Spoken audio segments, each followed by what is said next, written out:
Taurus, reading na to ay para sa'yo, okay, Taurus? At,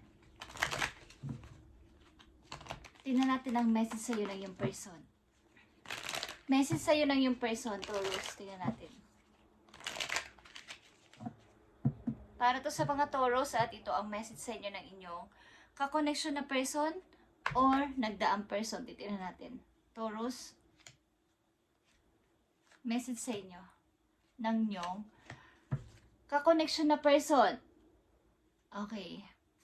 Ang tao na to ay nagsisisi because siya ay nagsinungaling sa'yo. I regret lying to you, okay? Siya ay nagsisisi because siya ay naging sinungaling o meron siyang ginawang hindi maganda sa'yo, pagsisinungaling. Okay, ang unang message sa'yo ng yung person, finding out the truth, trust me. At I'm not available. Kumbaga, kilalanin mo pa ako. Sinasabi din sa'yo ng person na maybe nagugustuhan mo is, I'm not available. Hindi siya available. Sa panahon ngayon, maybe meron kang crush, meron kang nagugustuhan, pero hindi siya available, Taurus. At I remember every detail of that day.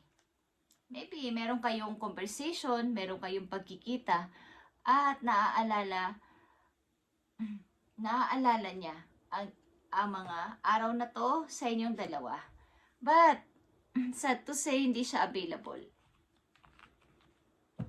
Maaring may ginawa siyang kasalanan sa iyo, nagsinungaling siya, pero parang sinasabi niya na hanapin mo yung katotohanan kung talagang saan ka maninimbang, kung ako yung papaniwalaan mo o yung mga taong nagsasabi sa iyo ng mga ganito. Okay, Taurus, tingnan natin ang message dito. Ano ba ang nangyari sa inyong relasyon ng person na to na yung kakoneksyon? Tingnan natin, guys. Taurus, ano ba ang nangyari sa inyo ng person na to na yung kakoneksyon? Bakit ganito at hindi siya available? Meron kayo sigurong pinagsamahan din, kaya naaalala niyo yung mga detalye ng bawat araw ninyong dalawa. Maybe hiwalay na kayo. At meron nga ditong sinungaling o may nagsinungaling. Tingnan natin, guys. Taurus, ang message dito about dito sa inyong person. Okay. Sa taong inyong kakoneksyon. Okay, kayo ay kasal, kaya lang ay wala na. Pag kahit anong gawing kung isusurvive o masusurvive, but hindi na talaga pwede. Hindi na talaga pwedeng masurvive. Kahit na anong gawing pagtulong pa ng inyong mga angels doon is merong something na hindi na nag-grow ang inyong samahan ng tao na to, Taurus. Tingnan natin. Okay, Page of Wands is here. Maaring kayo ay lumayo sa bawat isa. Nag-iba ng landas, kumbaga. Separate lives o separate world. Nag-iba kayo ng landas. Maaring isa sa inyo ay immature or hindi pa handa. Hindi pa masyadong matured pagdating sa seryosohan na pag-ibig o pagpapamilya. Kaya may ganitong klaseng issue na naglayo na lang kayong dalawa. Okay? Okay, hindi siya available this time sapagkat ang tao na to ay marami namang offer. Marami siyang option, guys. Taurus, maraming pinagpipilian ang person na to. At maaaring hindi niya rin alam kung sino-sino ang pipiliin niya sapagkat madali rin naman siyang maloko, madali rin naman siyang ma-mistake sa kanya mga chinuchoose. Okay. Nakita nyo to, guys, Ace of Cups. I remember every detail of the day. Maaring gusto pa rin niya sa'yo ng bagong pasimula, kaya lang ay ito nga, hindi siya available this time. Maraming siguro siyang pinagkakaabalahan bukod sa kanyang, bukod sa iyong relasyon o kayo ay gusto nyo pa mag-usap is maaaring hindi siya available. Maaaring isa sa inyo ay immature mag-isip about sa pag-ibig na to o sa connection na to, Taurus, at nakahantungan to, kaya kayo ay nag-separate na lang. Naglayo na lang na dalawa. Tignan natin itong pag-ibig na to ng mga Taurus. Madaling masilaw sa salapi ang iyong person, Taurus. Madali siyang maloko sa mga maling promises. Taurus, tingnan natin to pag-ibig nyo na to sa tao na to na inyong kakoneksyon. Page of Wands. Seven of Cups. Mga operate to sa kanya, guys. At, Ace of Cups.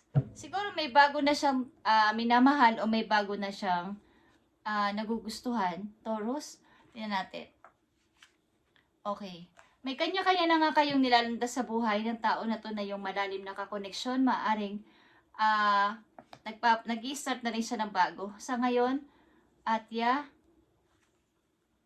Eight of Wands dito is here sa Seven of Cups. Maaring marami talagang offer sa tao na to. At tuloy-tuloy siya. Okay. Hindi siya sumusuko. Ito siguro ay pangarap niya. Okay? Mga pangarap niya na gusto niyang matupad. Kaya meron ditong paglisan.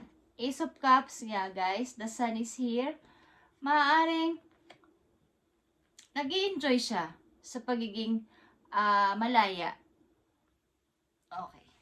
Nag-i-enjoy ang person na to sa pagiging malaya.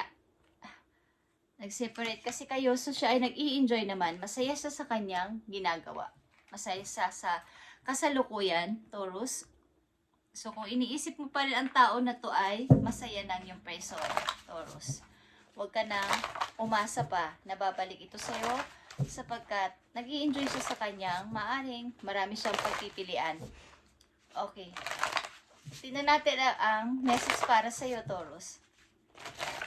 Kung madidelay ang upload, guys, is niread ko to ngayong July 5, okay?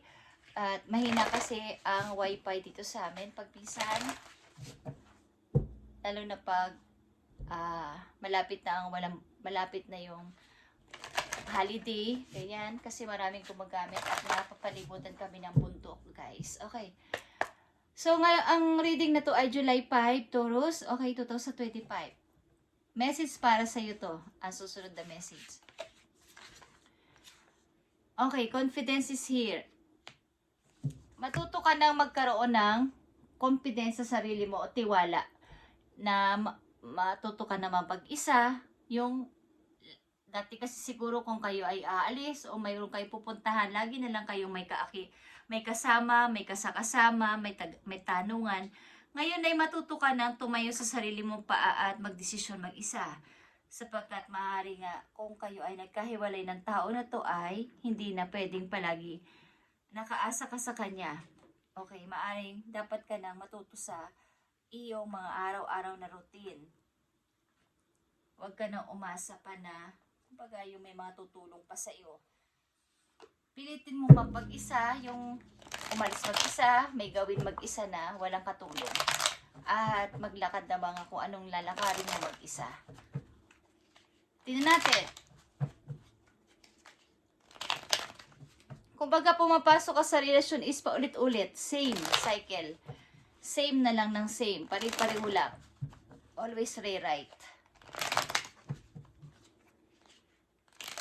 Tingnan natin, Taurus, ang inyong sitwasyon sa kasalukuyan. About sa inyo to. Itong mga message na to. Nasasabihin ko ngayon. Para ito sa inyo, Taurus. Okay. Para sa mga Taurus, kayo ay nag-iipon ng pera. Kayo ay puspusan sa pagtatrabaho at nag-iimpok. Something nag-iimpok kayo ng pera. Talaga. At ang ilan sa inyo ay maaaring nag-iisip na magdalang tao kung kayo ay babae, naiisipan nyo na kayo ay magka-baby na o maging nanay na. Ang ilan sa inyo ay nag-iimpok sapagkat meron na kayong pinaghahandaan ng pera na to sapagkat nga ang ilan sa inyo ay maaaring buntis na at pinag-iipunan nyo ang inyong sa future na to ng baby ninyo, okay? Nandito ang Five of Swords. Tumitingin talaga kayo sa inyong passbook kung magkano na ba ang ipon ninyo, malaki-laki na ba ang ipon ko, o sapat na to, o mas gusto ko pa tong paramihin. Pag kayo ay may binibili, nililista nyo kung ito ay makakamura ka o makaka-discount ka, maaaring kayo ay naglilista sapagkat kailangan nyo magtipid. Kumbaga, ilan sa inyo ay may pinaghahandaan. Hindi ko alam, ang ilan sa inyo dito, Taurus, ay walang asawa pero may anak na kasama. O magiging isang ina na. Kung babae kayo. At kahit ano pang inyong kasarian, is para sa inyo ang reading na to, guys. General reading to. Ilan sa inyo nag-iimpok sapagkat meron talaga kayong pinaghahandaan sa future. Tingnan natin ang message dito, Taurus. Dalawang message dito para sa inyo.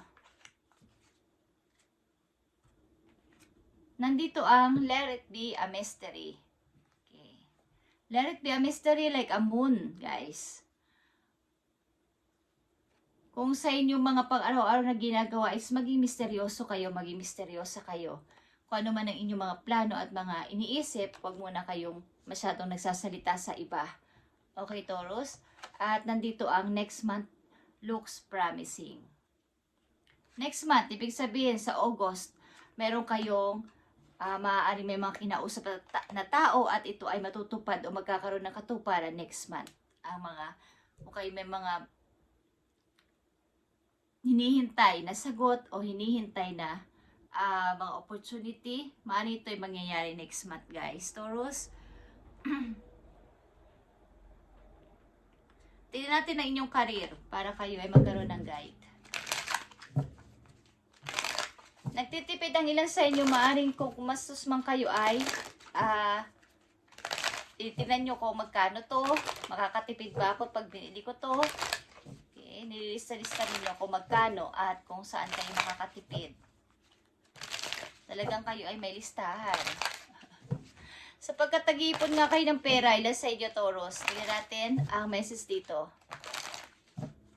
Para ito sa inyong finances at career, Taurus. Nandito ang no. Isang malaking no. Bakit? What are you refusing to see? It's better to live in truth than in a lie. Okay. Ilan sa inyo kasi ay denial. Okay, denial is here. Kumbaga, mas mamuhay ka ng may katotohanan kaysa mamuhay naman kayo sa kasinungalingan. Ang ibig sabihin nito, perhaps you're insisting that reality be something is not. If you've been faking it to make money, it's time to take off the mask.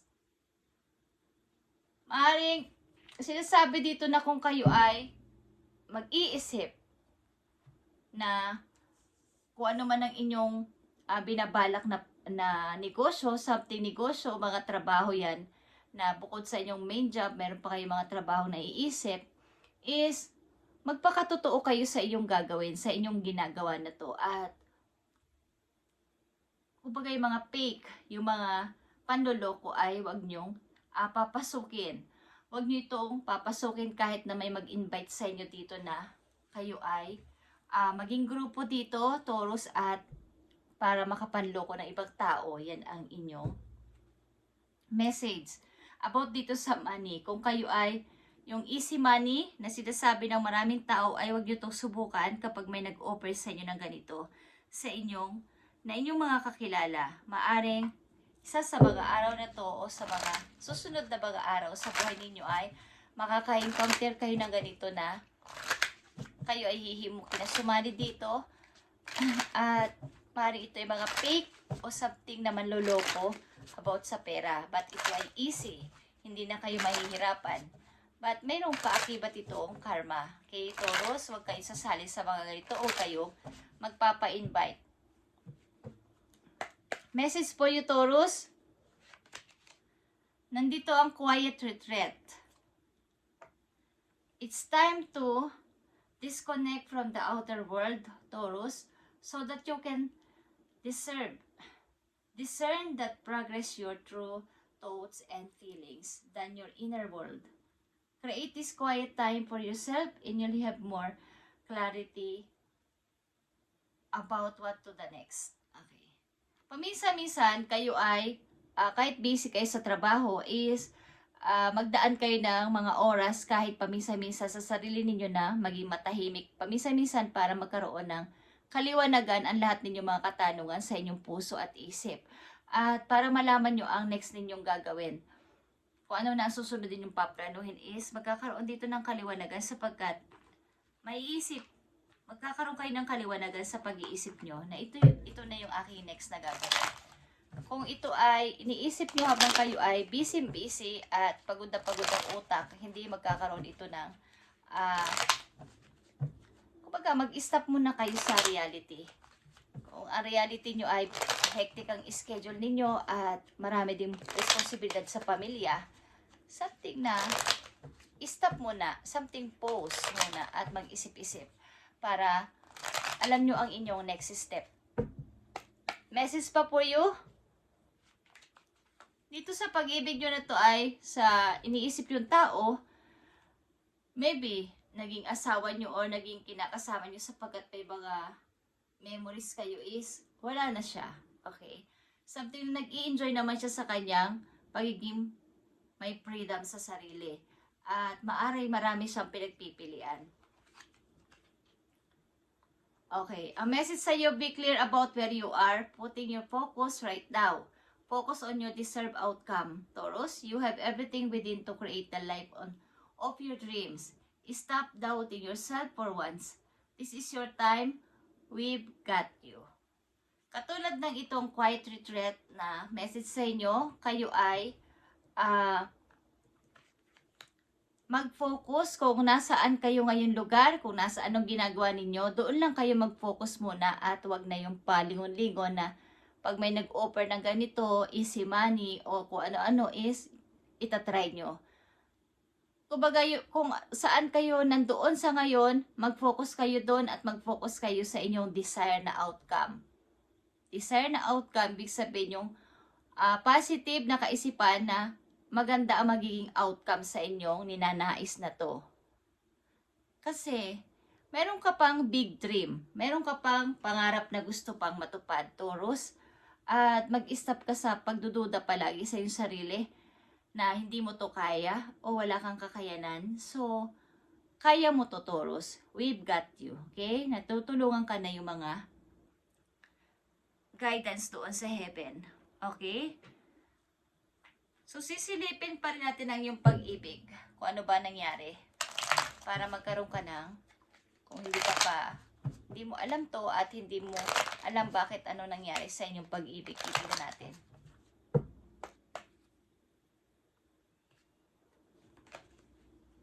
Okay, andito ang balance, Taurus. There needs to be healthy balance of physical, emotional, and spiritual intimacy for a relationship to be sustainable.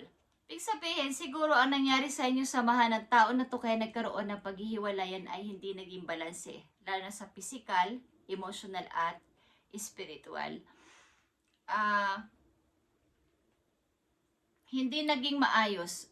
Kumbaga, ang percent nyo sa sarili nyo ay ganito, ang percent nyo sa trabaho nyo ay ganito, then sa spiritual, yung relasyon nyo kay God is medyo na baba din, is walang gaanong parang pag kasi walang balance yan, tatlo na yan na nabanggit ko dito is nagkakaroon dito ng mga kumbaga is halimbawa yung pagkakulangan sa temper. Hindi naiiwasan na magalit. Madaling magalit, madali ding mawala ang pasensya, yung mga ganun bagay. At hindi nagkakaroon ng ang relasyon ay hindi nagiging matagumpay sapagkat ang isa sa inyo ay nagiging napapabayaan ang physical nila, ang emotional nila, ang kanilang spiritual. So, hindi kayo nagtutugma ng iyong relasyon, but ang tao na to ay nag-i-enjoy man siya sa ngayon ay want niya sa iyo makipagbalikan. Namimiss ka rin niya. Ang tao na to. Titingnan natin kung ano na ang pakaramdam mo sa tao na to. Yung feelings mo ba? Taurus, ano na ba ang feelings mo sa tao na to na nag-iwan sa'yo? Ano na ang iyong nararamdaman? At ano ang dapat mong gawin? May nag-iimpo ka, guys. Nag-iimpo ka ng money at masyado kang nagtitipid. Tingnan natin. Ano na ang feelings mo dito? Ano ba ang nararamdaman mo na sa pag-ibig na to? May konti ka din na pagsisisi, but nag-i-start ka rin ng sarili mo. At maaring wala ka na rin pakialam sa tao na to. Sa tao na to na yung naging karelasyon. Okay, judgment is here. Ibig sabihin dito, ang feelings mo dito ay talagang hiwalay na kayo at gusto mo na mag-start ng bago. At marami din sa yung nagpapayo, maybe mga malalapit mong kaibigan, magulang mo, or kahit sino na malapit sa'yo na ito na yung time, Taurus, na ikaw ay magising na at mag-start na ng bago. Huwag mo na yung hintayin. Judgment is truth. Kumbaga ay pagpasok sa bagong pintuan, bagong mundo nyo, Taurus. Yeah, nakikita nyo ba tong Queen of Arrows? Okay? Wala ka ng ka-feelings-feelings sa tao na to at maaaring tinanggal mo na rin ang communication mo sa tao na to at wala na kayong contact. Naging matigas yung puso mo sa kanya at mag-i-start ka ng bago. Okay, Taurus, thank you and God bless sa inyo lahat, guys. At i-update natin to sa mga susunod na araw. At ito ay July 5, 2025. Kapag ito ay late ang upload is mahina lang ang wifi, guys. But ito ay reading ng July 5, 2025. Okay, thank you and God bless, Taurus.